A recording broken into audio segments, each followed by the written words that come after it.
Alô pessoal, nós estamos aqui mais uma vez para comentar com você um conto muito bonito de Guimarães Rosa, que é, na verdade, uma grande história de amor.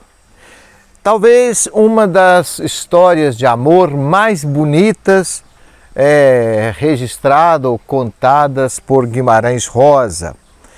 É o conto Dão Lalalão, o Devente. Esse conto está no livro Noites no Sertão, de Guimarães Rosa, e é o terceiro conto, o terceiro livro da trilogia do Corpo de Baile. E aqui nós temos então o conto do Dão Lalalão, o Manuelzão e Miguelim, e no Urubuquaquá do Pinhém. O que fala esse conto? Em primeiro lugar, chama atenção esse título. Eu quando li o texto, eu fiquei pensando, por que Dão Lalalão? E aí nós vamos perceber isso num outro conto dele, que é a história de Lélio e Lina, que ele fala que é o som de um sino. E tudo na obra do Guimarães Rosa, sobretudo esses contos aí do chamado Corpo de Baile, lembra esse movimento. O sino é um movimento e baile é movimento, daí Corpo de Baile. É como se o Guimarães Rosa é um arquiteto da língua, ele constrói uma obra bem arquitetada, bem pensada, onde um conto acaba entrando no outro. Muitas vezes eles podem ser lidos e compreendidos separadamente, mas se a gente lê também assim o bloco, você vai entender que um se relaciona com o outro de alguma forma. Então, o Dão Lalalão é a história de Soropita e Doralda. Nós vamos falar quem é esse Soropita e essa Doralda, mas vamos comentar mais um pouquinho a questão do Dão Lalalão. O sino remete a um tempo sagrado. É o sino o marcador do tempo sagrado. O amor é sagrado. Houve quem comparasse a escritora Adélia de Bezerra Menezes, esse conto do Dão Lalalão com o livro bíblico chamado Cântico dos Cânticos, que é também uma grande história de amor. E quando bate o amor, quando a pessoa é flechada por essa flecha do Cupido, é como se ele entrasse num ritmo de baile, num ritmo de dança, vamos falar assim. E por isso talvez o texto chama-se Dão Lalalão. Eu escolhi esse lugar aqui bonito para gravar. Eu estou aqui em São José da Varginha, a paróquia que eu trabalho, e escolhi um cantinho aqui. Sempre é complicado gravar-se ao ar livre, porque tem um barulho, passa uma pessoa, um carro, mas achei legal para que você possa também ver uma paisagem calma, gravada ao ar livre. Algumas questões. Quem é esse Soropita? O texto vai falar dele, Só que na obra do Guimarães Rosa, a obra dele não pode ser lida com pressa. Ela tem que ser lida aos poucos. A pessoa tem que ir assimilando, quase que por decantação, essa obra dele. Então ele não apresenta logo de imediato o personagem principal. Lá na página 36 dessa edição minha aqui, é que ele vai falar quem é o Soropita. E quem vai falar sobre esse personagem não é ele mesmo, é uma turma de matadores ou cangaceiros, sei lá como é que pode chamar, homens do sertão, bravos, e quando encontra com ele, quase que por acaso, um vai comentar com o outro assim: Psss, Pereira com o beiço branco, Zé Mendes, espera, Hiládio, vocês sabem quem é aquele? Surupita, Maria, quer dizer, Virgem Maria, né?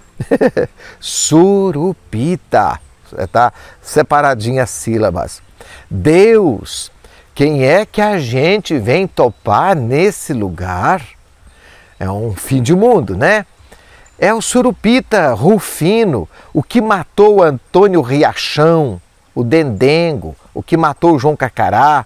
Oxe, virgem, pisei chão quente. É, Machacá, já ouvi falar. Ah, esse não desperdice uma legítima defesa. O Pereira sabe, se sei. Matou o Mamaluco também, respondeu Júri lá no Rio Pardo. Isso foi de outra, ferimentos leves, e não foi pela morte do Mameluco. O Mamaluco era cunhado do Dendengo, morreu junto com ele no fato. Então aqui a gente percebe que o Surupita é um matador, né? Ele é um pistoleiro, que agora ele mudou de vida, parece, ele encontrou um grande amor da sua vida, que é a Doralda, e a Doralda é uma pessoa de muitos nomes, era uma mulher que trabalhava na Rua dos Patos, em Montes Claros, portanto, era uma prostituta. Ele encontra com Doralda, e que também se chamava Sucena, chamava Dora, chamava outros nomes de guerra, né? E vai morar com a Doralda num lugar chamado Ão, né? E o Surupita, ele anda longe para ouvir a novela no rádio, no André Quissé, e aí quando ele está voltando na viagem, é que ele vai imaginar situações e ele tem todo um drama psicológico de quem ama, né? Quem está verdadeiramente apaixonado, ele está verdadeiramente apaixonado. E aqui a natureza toda tem uma exuberância impressionante. Eu separei aqui algumas coisas para ler para você, do próprio texto, né? Quando ele vai descrever o ambiente, por exemplo, a natureza, os pássaros, os animais, olha só que beleza! É verdadeiramente o olhar de uma pessoa que está apaixonada, né? Então ele fala do gado no pasto, dos canaviais, do milho maduro, do nhenhenhar alto de um gavião, dos resmungos da Juriti, morros azuis e morros verdes, papelão pardo de marimbondo no galho, borboletas como indecisos pedacinhos brancos piscando, deslim de um riacho, água clara e pedra escorregadosa. Eu estou gravando aqui pertinho de um riachinho, não sei se está dando para vocês pegar o barulhinho da água, né? O bugiar disto de um sagui, quer dizer, um macaquinho, né?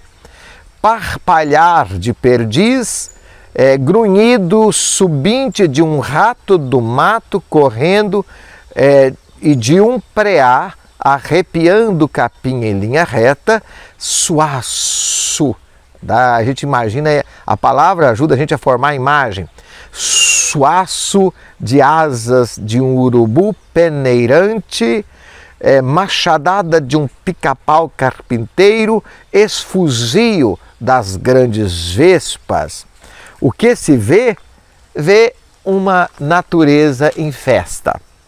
O Surupita, então ele está verdadeiramente apaixonado e ele vê uma natureza em festa.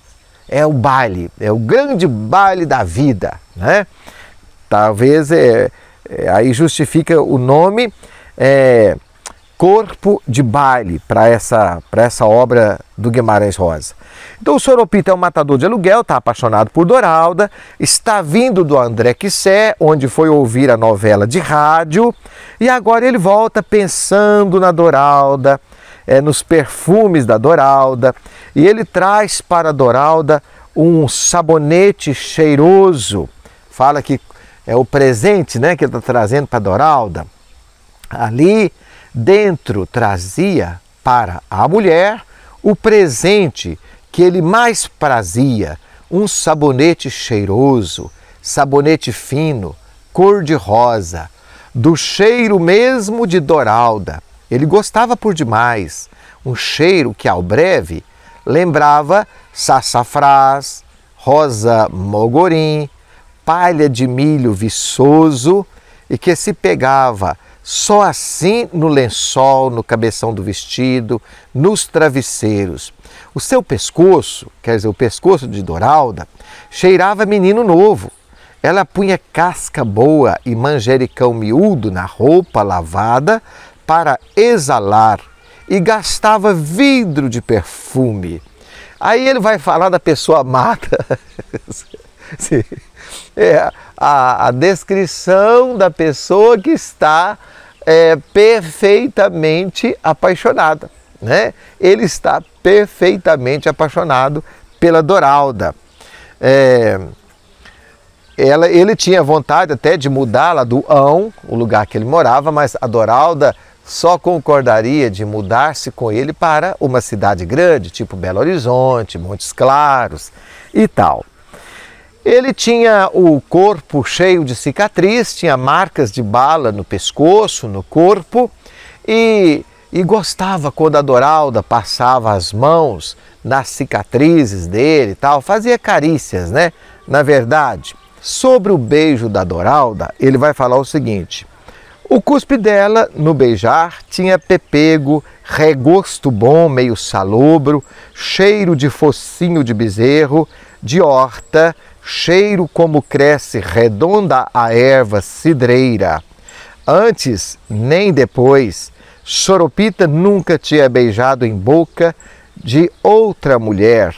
Então aqui ele vai falar da Doralda mesmo como uma grande princesa, né? Vai falar dos remédios que ela preparava para ele, das bebidas que Doralda gostava. Ela gostava de bebidas de regalo. Se dava por um cálice de vinho, queria uma garrafa de genebra no André Quissé, não se achava, mas Soropita trazia umas 3 de conhaque, boa marca, que encomendara. Então é aquela história de cuidado, de zelo para com a pessoa amada.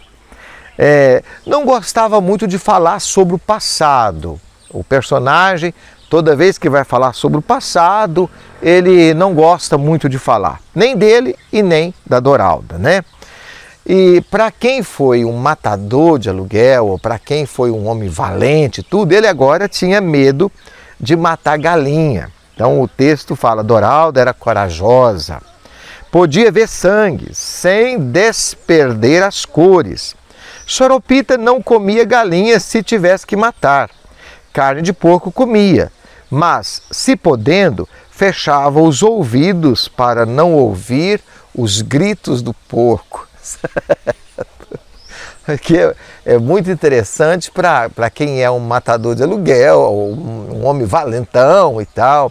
Depois que muda de vida, ele agora não quer nem mais, tampava o ouvido para não ouvir o grito dos porcos, e também, se fosse depender dele matar uma galinha, ele ficaria sem comer a galinha.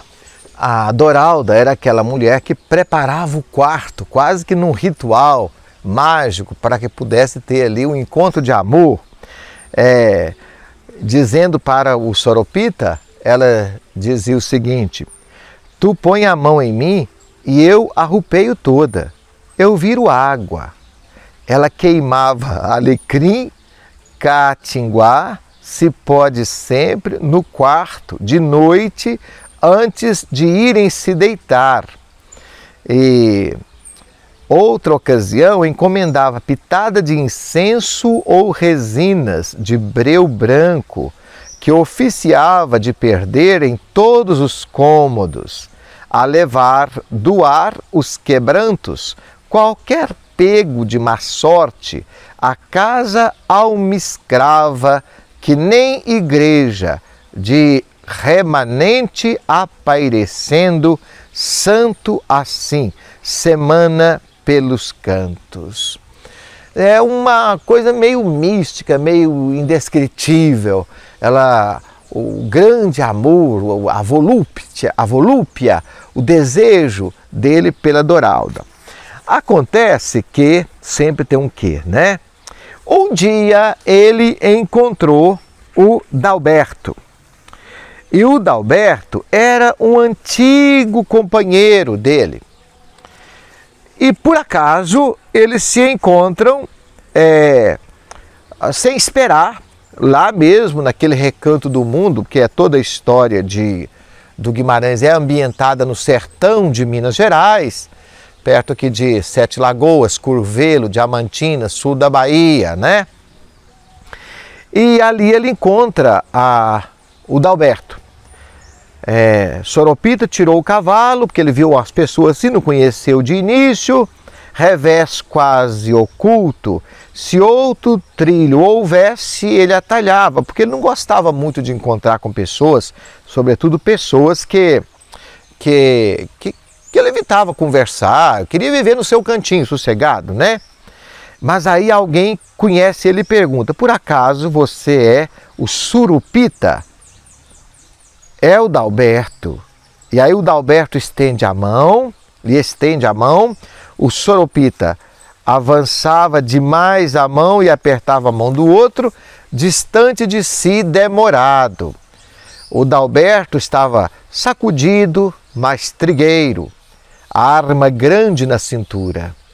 Uma flor cravina enfeitava a testeira de sua mula rata. O Dalberto era uma boa recordação de testemunhos de grandes passagens. Parecia que dele nunca tinha deixado de estar perto. Amigo poucos e com fé e escolha, um parente que encontrava. Um bom amigo vale mais do que uma boa carabina. Se aproximavam no meio abraço, as mãos palmeando as costas. Até aí tudo bem, ele encontra o Dalberto, acontece que ele chama o Dalberto para jantar na casa dele. E o Dalberto vai acompanhado de outros companheiros dele. Naquele lugar, longe de tudo, de todos. E aí o Soropita começa a fantasiar.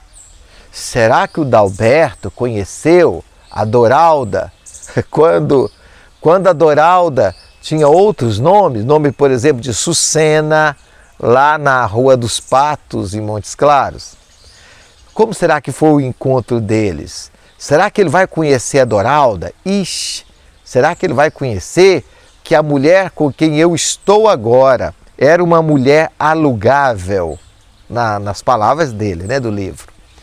E aí ele começa a fantasiar, sabe? Ele chega até a pensar em matar o Dalberto. É tudo da cabeça dele, ele cria o mundo da cabeça dele. Ele começa a observar como que a Doralda vai cumprimentar o Dalberto, certo? Como que o Dalberto vai olhar para a Doralda, como que isso vai acontecer. Ele tem um ciúme doentio da Doralda, vai lembrar outras passagens que ele e o Dalberto vivenciaram no passado. Ele fica imaginando como seria, se tivesse acontecido, o encontro de amor entre o Dalberto e a Doralda. O Dalberto havia de estimar a Doralda.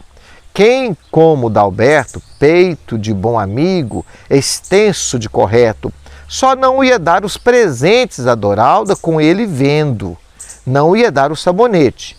Dalberto podia ver que ele tinha casado tão bem, se esbarrou. Ele trouxe uns presentinhos para Doralda, mas ele não ia entregar perto do Dalberto.